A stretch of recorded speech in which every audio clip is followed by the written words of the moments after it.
Assalamualaikum warahmatullahi wabarakatuh. Hai semuanya, apa kabar? Aku harap dimanapun kalian berada selalu dalam lindungannya dan semoga selalu sehat walafiat ya. Tetap gunakan maskermu dan stay safe, oke? Oke, di video kali ini kita akan mendemonstrasikan bagaimana cara sterilisasi alat medis, khususnya untuk instrumen bedah minor. Sebelum masuk ke video, kita kenalan dulu yuk. Kan ada pepatah yang mengatakan tak kenal maka tak sayang. Halo, perkenalkan nama saya Nazila Rahmawati, NIM 151911913142.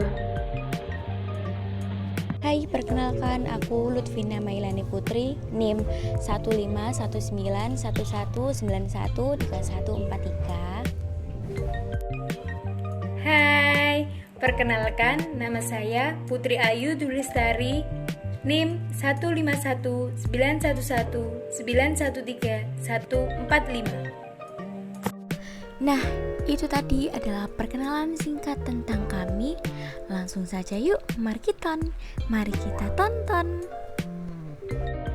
Secara umum, sterilisasi diartikan sebagai suatu cara pengeliminasian atau pemusnahan semua jenis mikroorganisme termasuk spora dan bakteri. Sedangkan pengertian sterilisasi menurut Mikrobiologi Farmakologi Dasar pada halaman 230 menyatakan bahwa sterilisasi merupakan suatu proses pemusnahan atau pembunuhan semua mikroorganisme atau dasar rendik yang ada, sehingga apabila ditanam pada suatu medium tidak ada mikroorganisme atau dasar rendik yang dapat berkembang biak. Cara sterilisasi bisa menggunakan metode kimiawi, radiasi, filtrasi, pemanasan, sonifikasi, dan sentrifugasi dengan kecepatan tinggi. Oke, setelah tadi dijelaskan oleh Nazila tentang sterilisasi, selanjutnya di sini aku akan menjelaskan tentang instrumen bedah minor itu sendiri. Berdasarkan fungsinya, instrumen bedah minor terbagi menjadi 4, yaitu instrumen dengan fungsi memotong, yang kedua instrumen dengan fungsi memegang, yang ketiga instrumen dengan fungsi menghentikan perdarahan, dan yang terakhir keempat instrumen dengan fungsi menjahit. Aku akan menjelaskan satu persatu. Yang pertama ialah instrumen dengan fungsi memotong. Secara garis besar terdapat dua alat, yaitu pisau scalpel plus pegangan dan juga gunting. Pisau scalpel plus pegangan. Scalpel merupakan mata pisau kecil yang digunakan bersama pegangannya. Alat ini bermanfaat dalam menginsisi kulit dan memotong jaringan secara tajam. Selain itu, alat ini juga berguna untuk mengangkat jaringan atau benda asing dari bagian dalam kulit. Cara pemasangannya ialah pegang area tumpul pisau dengan needle holder dan hubungkan lubang pada area tersebut dengan lidah pegangan sampai terkunci atau terdengar bunyi. Cara pelepasannya ialah pegang ujung pisau dengan needle holder dan lepaskan dari lidah pegangan, kemudian buang di tempat sampah. Selanjutnya ada gunting. Pada dasarnya, gunting mengkombinasikan antara aksi mengiris dan mencukur. Jenis-jenis gunting berdasarkan objek kerjanya, yakni gunting jaringan atau bedah. Gunting jaringan atau bedah terdiri atas dua bentuk. Pertama berbentuk ujung tumpul dan berbentuk ujung bengkok. Selanjutnya ada gunting benang atau dressing scissors. Gunting benang didesain untuk menggunting benang. Gunting ini berbentuk lurus dan berujung tajam. Lalu ada gunting perban yang merupakan gunting berujung sudut dengan ujung yang tumpul. Gunting ini memiliki kepala kecil pada ujungnya yang bermanfaat untuk memudahkan dalam memotong perban. Dan yang terakhir ada gunting iris yang merupakan gunting dengan ujung yang tajam dan berukuran kecil sekitar 3-4 cm. Biasanya digunakan dalam pembedahan ophthalmikus, khususnya iris. Kedua, ada instrumen dengan fungsi menggenggam. Ada pinset anatomi, ada pinset kirurgis, dan klem jaringan. Pinset anatomi memiliki ujung tumpul halus. Secara umum, pinset digunakan oleh ibu jari dan 2 atau 3 anak jari lainnya dalam satu tangan. Pinset anatomi ini digunakan saat jahitan dilakukan, berupa eksplorasi jaringan dan membentuk pola jahitan tanpa melibatkan jari. Lalu ada pinset kirurgis. biasanya memiliki susunan gigi 1x2 atau 2 gigi pada satu bidang. Pinset ini memiliki fungsi yang sama seperti pinset anatomi, yakni untuk membentuk pola jahitan, meremove jahitan, dan fungsi-fungsi lainnya. Klem jaringan berbentuk seperti penjepit dengan dua pegas yang saling berhubungan pada ujung kakinya. Alat ini bermanfaat untuk memegang jaringan dengan tepat. Biasanya dipegang oleh tangan dominan, sedangkan tangan yang lain melakukan pemotongan atau menjahit. 3. Ada instrumen dengan fungsi menghentikan perdarahan. Ada klem arteri. Pada prinsipnya, klem arteri bermanfaat untuk menghentikan perdarahan pembuluh darah kecil dan menggenggam jaringan lainnya dengan tepat tanpa menimbulkan kerusakan yang tidak dibutuhkan.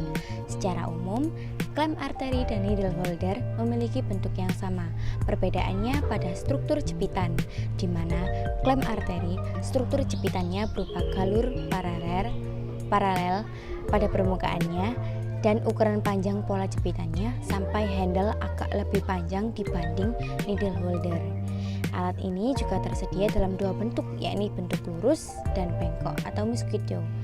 Namun dalam bentuk bengkok atau mosquito lebih cocok digunakan pada bedah minor. Yang keempat, ada instrumen dengan fungsi menjahit. Ada needle holder, ada benang bedah, ada needle bedah. Needle holder bermanfaat untuk memegang needle saat insersi jahitan dilakukan. Secara keseluruhan antara needle holder dan klem arteri berbentuk sama seperti yang saya jelaskan sebelumnya. Pada struktur jepitan needle holder berbentuk criss-cross di permukaannya dan memiliki ukuran handle yang lebih panjang dari jepitannya untuk tahanan yang kuat dalam menggenggam needle. Oleh karena itu, jangan menggenggam jaringan dengan needle holder karena akan menyebabkan kerusakan jaringan secara serius. Selanjutnya ada benang bedah. Benang bedah dapat bersifat absorbable dan non-absorbable. Benang yang absorbable biasanya digunakan untuk jaringan lapisan dalam, mengikat pembuluh darah dan kadang digunakan pada bedah minor. Benang non-absorbable biasanya digunakan untuk jaringan tertentu dan harus di-remove. Selain itu, benang bedah ada juga yang bersifat alami dan sintetis. Benang tersebut dapat berupa monofilamen, etilon atau prolen, atau jalinan black silk. Umumnya, luka pada bedah minor ditutup dengan menggunakan benang non-absorbable. Namun, jahitan subtikuler harus menggunakan jenis benang absorbable. Lalu ada needle bedah. Saat ini, bentuk needle bedah yang digunakan oleh sebagian besar orang adalah jenis atraumatik yang terdiri atas sebuah lubang pada ujungnya yang merupakan tempat insersi benang. Benang akan mengikuti jalur needle tanpa menimbulkan kerusakan jaringan atau yang disebut trauma. Pada needle model lama, menggunakan mata dan loop pada benangnya sehingga dapat menimbulkan trauma. Needle memiliki bagian dasar yang sama meskipun bentuknya beragam. Setiap bagian memiliki ujung, yakni bagian bodi dan bagian lubang tempat insersi benang. Sebagian besar needle berbentuk kurva dengan ukuran 1/4, 5/8, setengah, dan 3/8 lingkaran.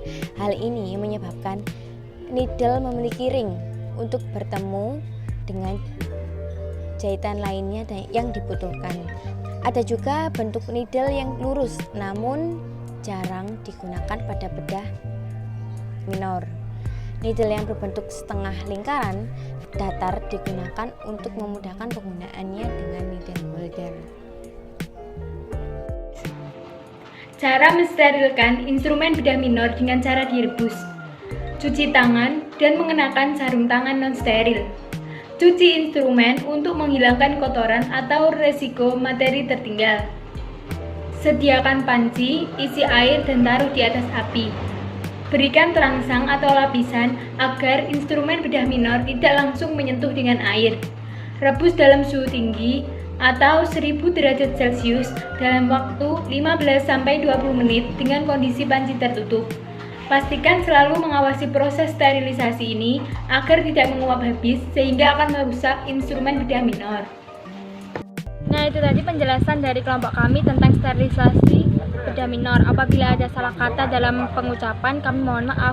Kritik dan saran tulis di kolom komentar ya. Jangan lupa like, comment, and subscribe. Terima kasih.